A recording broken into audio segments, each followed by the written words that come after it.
Kitco News special coverage of the Gold Forum Americas is brought to you by New Pacific Metals and Silver Core Metals.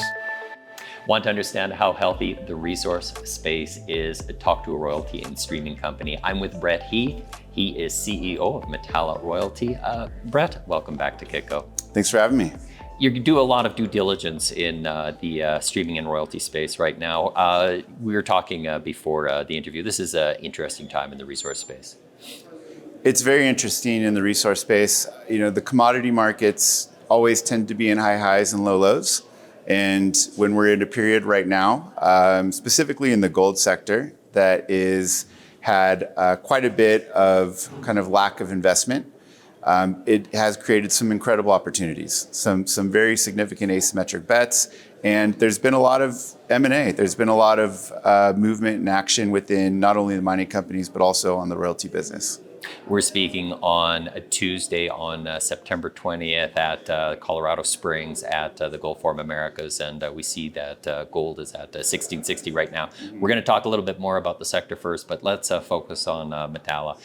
Talk about the company and also what are some of the top acquisitions.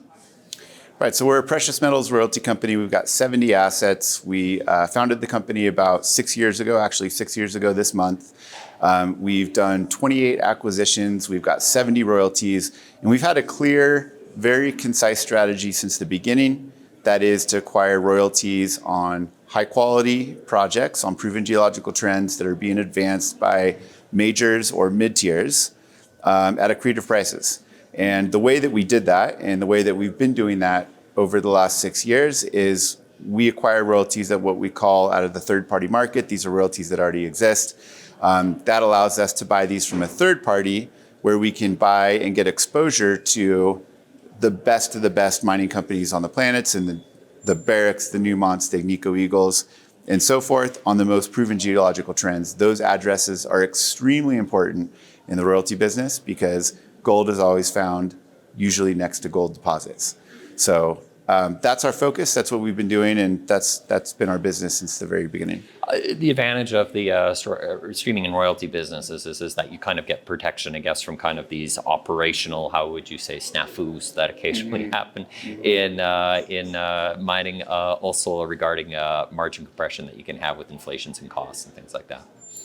That's correct. I mean, royalties themselves are assets that have an interest in the mine in perpetuity, and it's top line cash flow, and it's non-dilutive. So they're incredible assets to hold in times like these when there's lots of inflation. We're seeing huge cost increases across all the major and mid-tier mining companies, the inflation cost pressure creeping in, really compressing these margins. Now, what that's going to do inevitably, I mean, the gold price has come down recently, but inevitably, as those margins increase, then prices are going to have to go higher. And if you hold a royalty, the royalty is right off the top. So whether it's 1,600 or 1,700, you're getting paid those ounces, and the price is the price. So you don't have that margin compression, which is a great place to be in this type of business. Now, one of your top acquisitions is Cote. That's IAMGOLD. It has made some headlines early in spring as well, too, because they had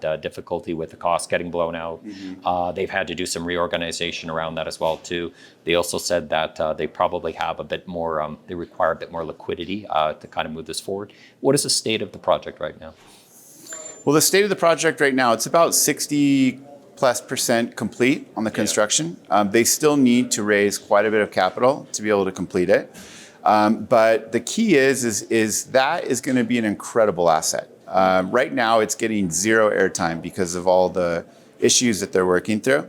But when you look around the world, how many places in good jurisdictions, particularly Canada, Nevada, these are some of the top jurisdictions in the world, can you find a project that's got north of 20 million ounces? There's very, very few of them. You can count them probably on one, maybe two hands. And here's an asset in Ontario. Now, what excited us about this acquisition was Gosselin. Yeah. And Gosselin, we believe, is going to have a very, very significant impact to the overall profile of the asset. It already came out with its first initial resource, which was 5 million ounces. Since then, IAMGOLD has done some drilling The drill results have been spectacular that have come back. I mean, if those drill results came out in a junior, you'd see the stock flying. But in IAMGOLD, obviously, there's lots going on. So it's not getting a lot of airtime, but we feel that asset will become a very significant asset for Canada, for North America, and there will be financing there for it, whether it's through IAMGOLD or joint ventures or acquisitions or so forth. There's lots of different options. But the key, again, is get exposure to the great assets, because there's not a lot of them out there. And they tend to survive as a royalty holder. Again, you're non-dilutive, so it doesn't really matter what the equity price does of the underlying company from that perspective. We have a 1.35% that covers Gosselin and a piece of the Cote pit, and it continues that interest through time no matter what the equity does. So as a royalty holder, again, it puts you in a really great position to be able to ride it out. And that's something we're very excited about, and we think has potential to become kind of emerge as a cornerstone asset within our portfolio. At Castle, that's part of Equinox Gold. Looking at the all-in sustaining cost is that I saw it was in the 1550 to 1620 range, which is kind of butting up against what we're looking at gold prices right now in the 1660 range. Is there any concern about these ones? Are they going to continue to go ahead, or other projects going to continue to go ahead? Is where we're looking at the softening of gold prices. Yeah, look, I mean, these big major mining companies, they have to plan for the future. Yeah. If you think about what these companies do, these companies are mining 1 million, 2 million, 3 million ounces a year. Mm-hmm. And gold deposits by nature are finite. And so they have to be able to replace these ounces that they're mining. And you think about 1 million ounce gold deposit, that's very rare, one that's economic, especially in a good jurisdiction that you can build and permit and so forth. You think about a 2 million ounce deposit, even more rare. Castle Mountain's over I believe it's about 7.5 million ounces.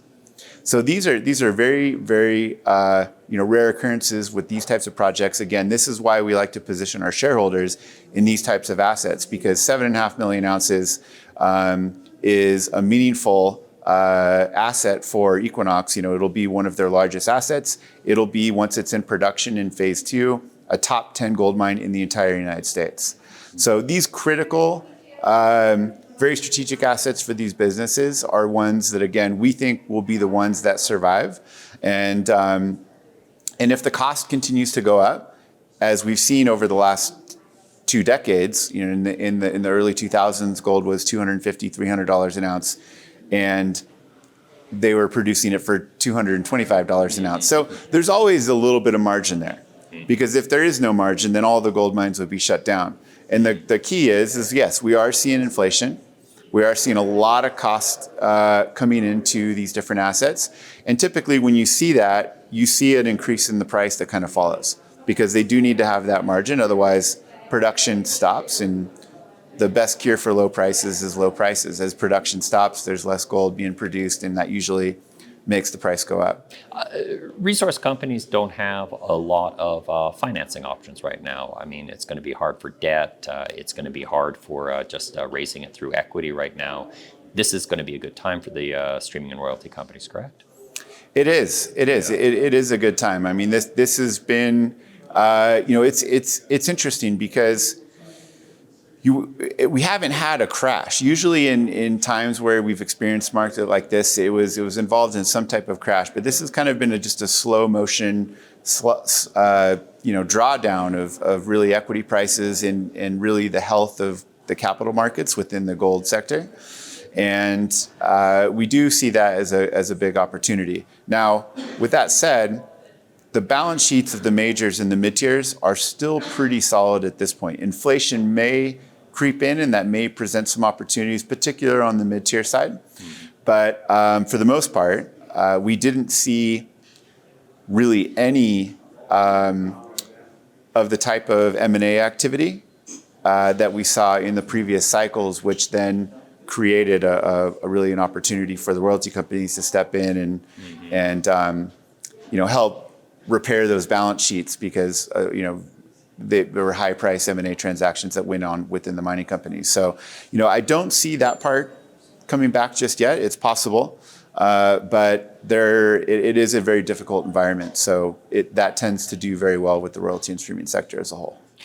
Now, you mentioned a word before we had this interview, and it's a word that industry outsiders or observers really like to see, and that is the word is consolidation. Talk about this trend that's happening within the streaming and royalty sector.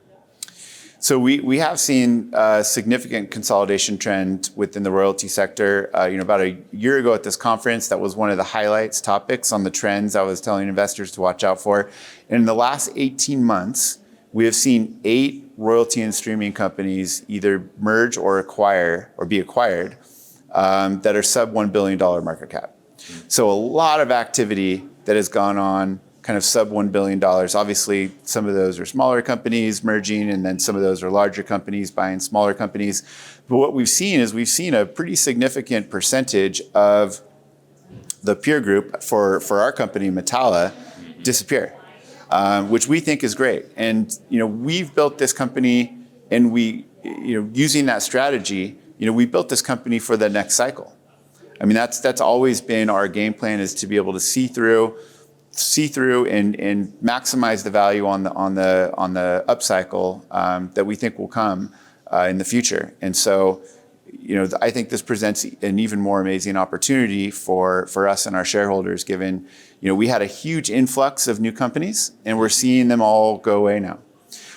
So the ones that can stand on their own, that aren't vulnerable, are the ones that will make it through. And the ones that make it through, which I believe Metalla is going to be one of those, are going to have a great opportunity on the other side. How do you compete right now? There is consolidation, but there's a number of other companies in there. There is going to be competitive pressures when you're actually doing these deals. How do you differentiate? So that's going to be a key part of our business since the very beginning. I mean, out of the 28 acquisitions that we've made in the last 6 years, which is a record number of acquisitions for all the public listed royalty companies, 27 of those acquisitions were outside any competitive process. And that's really the key to our business. So buying these third-party existing royalties, we're typically not often involved with these bank-run processes where on the good assets, which there are, again, the scarcity factor, there's less and less of these really good assets out there, we're able to acquire. Now, we have to oftentimes be a little more patient and sometimes buy these things a little bit further out from production. But over time, building this portfolio of 70 assets, now we see all of the assets become a lot closer to production, and we feel that the company is at a really good inflection point. But not having to go out and base your business off competing in competitive processes was a key strategy that we've had, and we've been able to execute since the very beginning. Lastly, Brett, what are milestones over the next 12 months?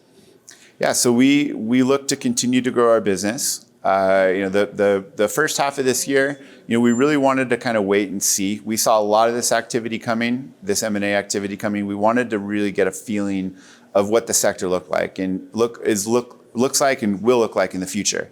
I feel like we have that, and so we're now looking to kind of put things back into gear on the transaction side.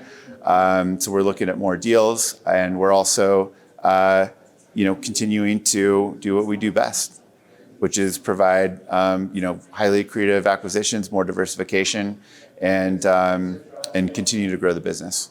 Brett, thanks for speaking with Kitco. Thanks, Michael. My name is Michael McRae with Kitco Mining here at Gold Forum Americas in Colorado Springs. Kitco News special coverage of the Gold Forum Americas is brought to you by New Pacific Metals and Silver Core Metals.